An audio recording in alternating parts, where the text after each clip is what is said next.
ओम देवी प्रपन्नाति हरे प्रसीद प्रसीद मातर् जगतोऽखिलस्य प्रसीद विश्वेश्वरि पाहि विश्वं त्वमेश्वरी देवी चराचरस्य शरणागत दीनार्थ परित्राण परायणे सर्वस्यार्ति हरे देवी नारायणी नमोस्तुते। नमस्कार, मैं हूं आचार्य विक्रमादित्य। कुंभ राशि वालों के लिए कैसा रहेगा जुलाई का प्रथम भाग, यही बताने के लिए आचार्यवाणी चैनल के माध्यम से आज हम आपके समक्ष उपस्थित हैं।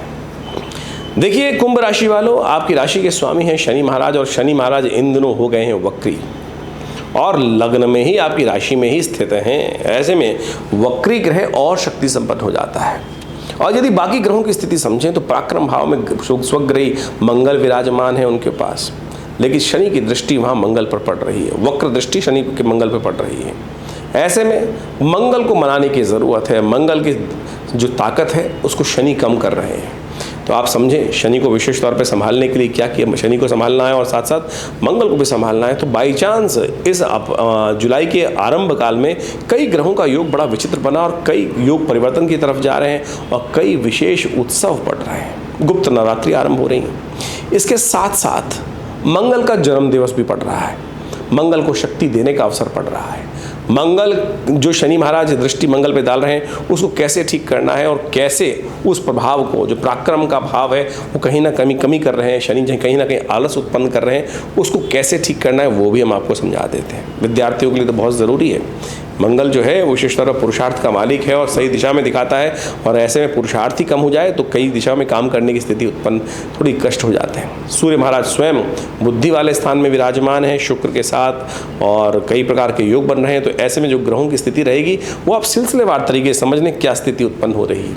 1 जुलाई की यदि हम बात करें सबसे पहले तो उस दिन सोमवार का अवसर, दशमी तिथि विराजमान है और मेष राशि में चंद्रमा का सुंदर योग बन रहा है। मंगल के साथ स्थित होकर चंद्रमा जिस प्रकार से आपकी राशि के अनुसार से आपके पराक्रम में वृद्धि करने के योग दे रहे हैं वो अद्भुत योग बना रहे हैं।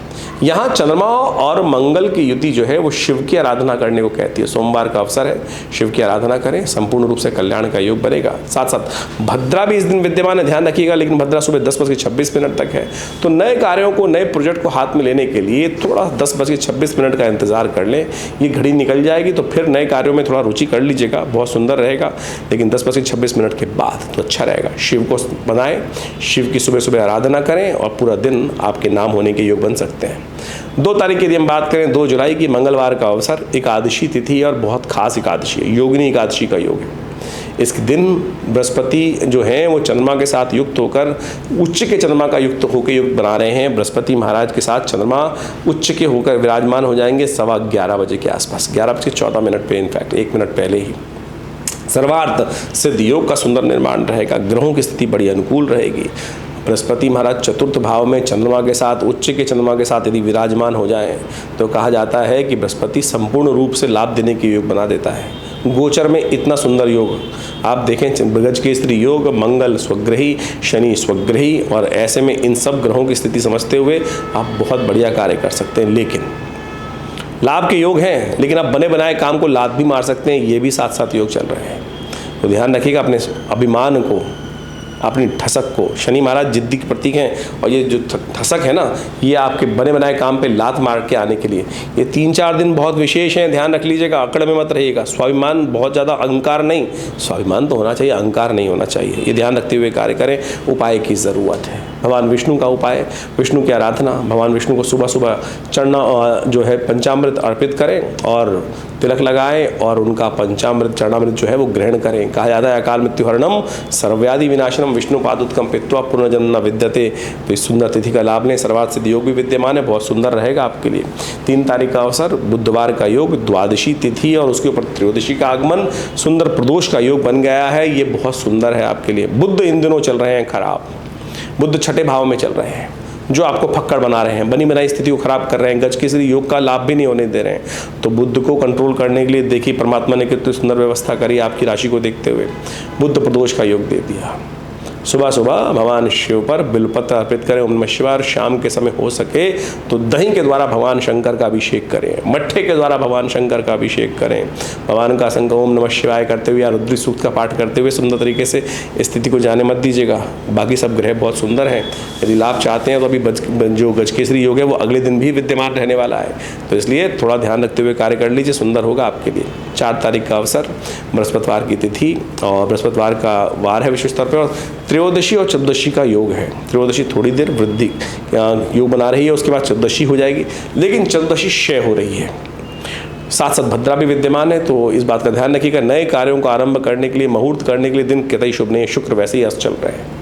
कई लोग तो मानते भी नहीं, शादियां भी कर लेते हैं। समझ नहीं आता किस प्रकार से कौन लोग निकाल के दे देते हैं, कौन लोग प्रेरणा दे देते हैं। तो ध्यान रखना चाहिए भाई, ऐसे में अननेसेसरी के कष्ट नहीं लेना चाहिए। भद्रा का योग है, विलंब का योग है, कष्ट का योग है। नए कार्यों को आरंभ करने से बचना चाहिए, अन्यथा वैसे ही जो तिथि है वो भी तिथि त्रयोदशी चतुर्दशी का जो योग बन रहा है वो भी किसी प्रकार भी ठीक नहीं है।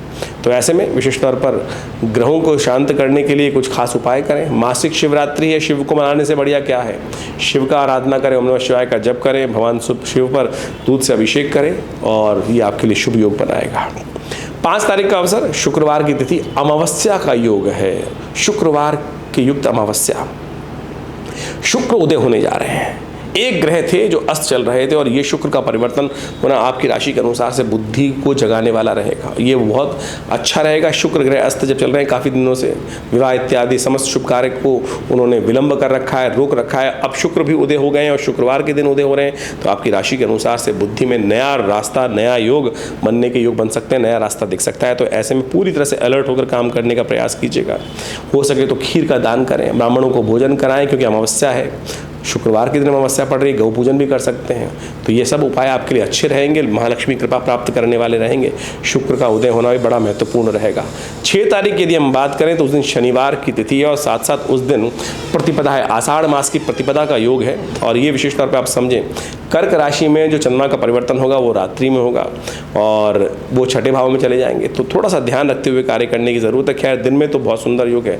इस दिन गुप्त नवरात्रि का योग बन रहा है, गुप्त नवरात्रि आरंभ हो रही है और ये गुप्त नवरात्रि समस्त मनोकामना सिद्धि करने वाली है। ग्रहों का योग आपके लिए बहुत अनुकूल है, ध्यान रखते हुए कार्य कीजिएगा। देखिए गुप्त नवरात्रि का योग जो आया है और ऐसे में इन ग्रहों को और शक्ति मिलेगी। बृहस्पति महाराज बहुत सुंदर तरीके से सुख को देने के लिए, सफलता को देने के लिए आपकी राशि में योग बना रहे हैं। शनि वक्री हो गए, तो ऐसे में उनको थोड़ा संभालने की जरूरत। और गुप्त नवरात्रि ऐसे में आई है, मनोकामना सिद्धि प्राप्ति करने के लिए माँ भगवती दुर्गा की सुंदर रूप से आराधना करें। हमने भी विवेकानंद योगाश्रम में इस गुप्त नवरात्रि के अवसर पर सुंदर दुर्गा सप्तशती का यज्ञ रखा हुआ है और आप सब भी उसमें सम्मिलित हो सकते हैं।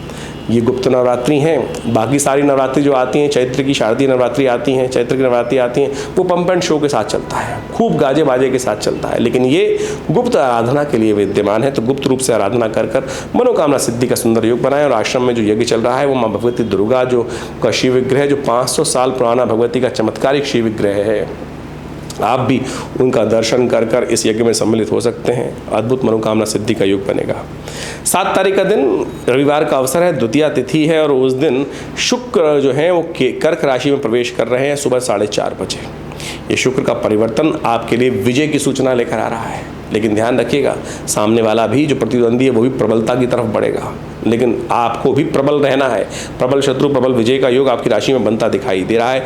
रविवार का अवसर है, नवरात्र का दूसरा अवसर है। ऐसे में अपने आप को सुनियोजित करने का प्रयास करें, ब्रह्मचारिणी देवी की आराधना करें और उससे ही आपके लिए विजय के सुंदर योग बनेंगे। सर्वमंगल मांगल्ये शिवे सर्वार्थ साधिके शरण्ये त्र्यंबके गौरी नारायणी नमोस्तुते या देवी सर्वभूतेषु बुद्धि रूपेण संस्थिता नमस्तस्यै नमस्तस्यै नमस्तस्यै नमो नमः। इन समस्त मंत्रों से यज्ञ करते हुए, पूजन करते हुए भगवती को प्रसन्न करें। आपके ग्रह अनुकूल होते चले जा रहे हैं। 8 तारीख की यदि हम बात करें, सोमवार का अवसर, तृतीया तिथि है उस दिन और मंगल कृतिका नक्षत्र में प्रवेश कर रहे हैं और उस दिन ग्रह नक्षत्रों के दृष्टिकोण से यदि आपके हम बात करें तो वो भी बड़े अनुकूल दिखाई देते हैं। ग्रह नक्षत्रों के दृष्टिकोण से आपके लिए जो स्थिति उत्पन्न हो रही है उसको आपको समझना चाहिए। थोड़ा स्वास्थ्य का ध्यान रखने की ज़रूरत है। अननेसेसरी के एंजाइटी ना बढ़ने दें, अननेसेसरी के रोग का ध्यान रखना बहुत ज़रूरी है। ऐसे में भगवान शिव के महामृत्युंजय का मंत्र का जप करते हुए उनका अभिषेक करें। हो सके तो आपके लिए अच्छी बात यह है कि आप माँ भगवती दुर्गा के स्वरूप का ध्यान रखें। चंद्रघंटा देवी के निमित्त सिंदूर का उन्हें अर्पण करें। उनको विशेष तौर पर सिंदूर अर्पित करने से बहुत मनोकामना सिद्धि के योग बनते हैं, शारीरिक कष्ट दूर होने के योग बन जाते हैं। 9 तारीख का दिन मंगलवार और तृतीया और चतुर्थी का योग है। तृतीया वृद्धि की तरफ चली गई है और उस दिन चतुर्थी तिथि भी विराजमान हो गई है।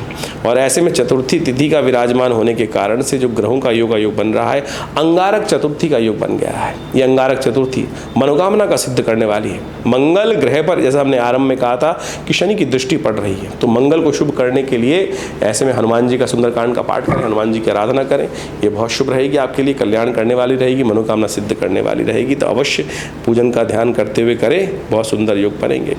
बात कर लेते हैं 10 तारीख की। 10 तारीख को बुधवार का अवसर, ग्रह योग के दृष्टिकोण से आपकी राशि के अनुसार से सिंह में चंद्रमा जो प्रवेश करके गए हैं और यह आपकी राशि के अनुसार से महत्वपूर्ण नया आपके योग बनाते दिखाई दे रहे हैं। शनि के सम्मुख आकर चंद्रमा विराजमान हो गए, थोड़ा ध्यान रखना है, जिद अननेसेसरी ना हो। चंद्रमा मन को सही दिशा में लगा सकता है, लेकिन शनि कुछ और देख रहे हैं। ऐसे में थोड़ा सा बुद्धि को एकाग्र करने की ज़रूरत है। इस दिन विशेष तौर पर अच्छा ये रहेगा कि माँ भगवती स्कंद माता की आराधना करें, स्कंद माता का पूजन करें, मनोकामना सिद्धि के योग बनेंगे। देखिए, भारतीय ज्योतिष विज्ञान एक ऐसा चमत्कार है जो समय की वास्तविक तौर पर चाल को आपको समझाने का प्रयास करता है। और दैनिक गणित को देखकर, ज्योतिष के योग को देखकर हम आपके समक्ष उन समस्त गणनाओं के माध्यम से आपके भविष्य फल को बताने का प्रयास करते हैं, जानने का प्रयास करते हैं कि इन ग्रहों का योग क्या कुछ हमारे जीवन में राशि के अनुसार से प्रवृत्ति बनाने का योग बना सकता है। किस प्रकार से कहाँ ग्रहों का उदय, कहाँ ग्रहों का अस्त, कहाँ ग्रहों का मार्गीपन, कहाँ ग्रहों का वक्र स्थिति जो है, जो भी ग्रहों का योग विभिन्न युक्तियों के साथ बन रहा है, उसका प्रभाव जीवन पे क्या पड़ेगा।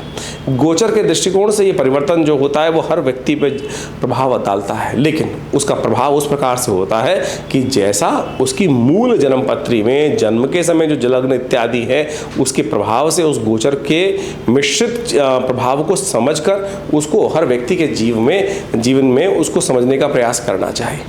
देखिए, ऐसा नहीं है, बहुत सारे लोगों के मन में भ्रांति हो सकती है और ये भ्रांति स्वाभाविक है कि 12 राशियों के अनुसार से पूरे विश्व को कैसे विभाजित कर दिया। अब ये समझें कि जिस प्रकार से 12 राशियों को एक मूल रूप से, लेकिन हर व्यक्ति उन प्रवृत्ति के रूप से हम समझने का व्यक्ति बना सकते हैं, व्यवस्था बना सकते हैं।